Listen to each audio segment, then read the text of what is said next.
তোরা বুঝিস, তোরা কর। তুই আমারে বলেছিলিস দিদি ভাই বল, আমি ওই মন নিয়ে পড়তে পারতাম। আমার মনে পড়াশুনো যে কি আনন্দ, আরে বলি যাই হোক না কেন গর্ব হয় আমার নিয়ে। গর্ব হয়, বাড়িতে সে রেজাল্টটা জানে তো দেখছে না। 3 জনা লোক 3 পিস মাছ, এই যে ভাত, হ্যাঁ না না ভাত ভাজা, মটর দিয়ে, ডিম দিয়ে, টমেটো, পেঁয়াজ, অনেক কিছু দিয়ে, পরে আসবে ডিম ভেজে ভেতরে দিতে হবে, সেটাকে বলা হবে ভাত ভাজা।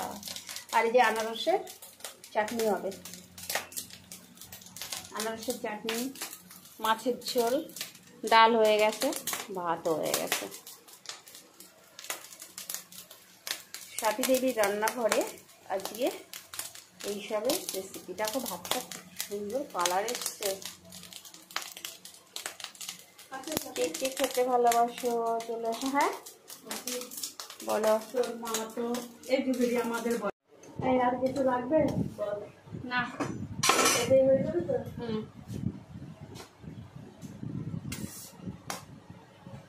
চাটনি তো চাটনি না।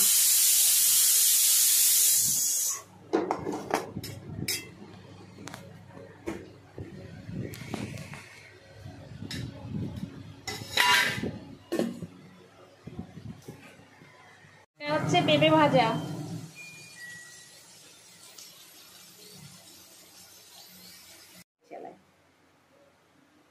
তাহলে কতটা আনন্দ বলো।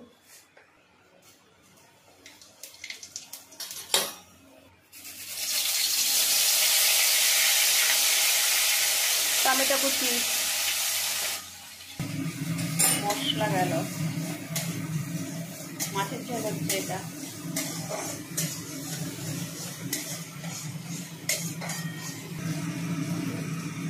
কম হলো বল।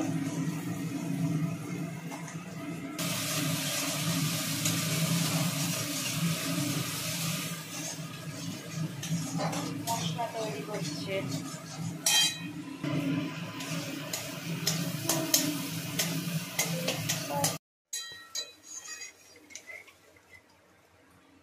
ডিমটা ঢাকা দেওয়া হলো। আমার একবারে জন্য হয় না, অল্প দুটো বাসন দাঁড়া, আমার রসটা করে ধোবো, তুই সে সময় স্নান করতে যাবি।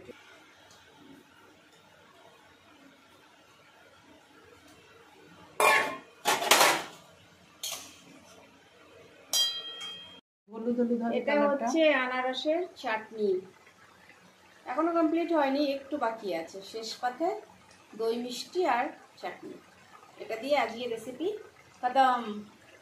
আজকে রান্না শেষ করছি। এবারে এর আবার সেটিং করবি, তাই তো? কথা এগুলোই যাবে।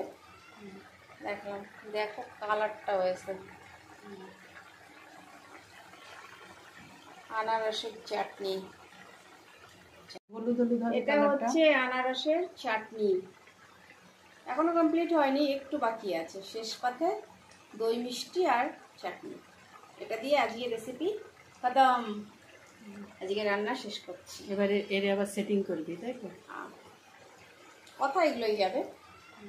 দেখলাম, দেখো কালারটা হয়েছে। আনারসের চাটনি।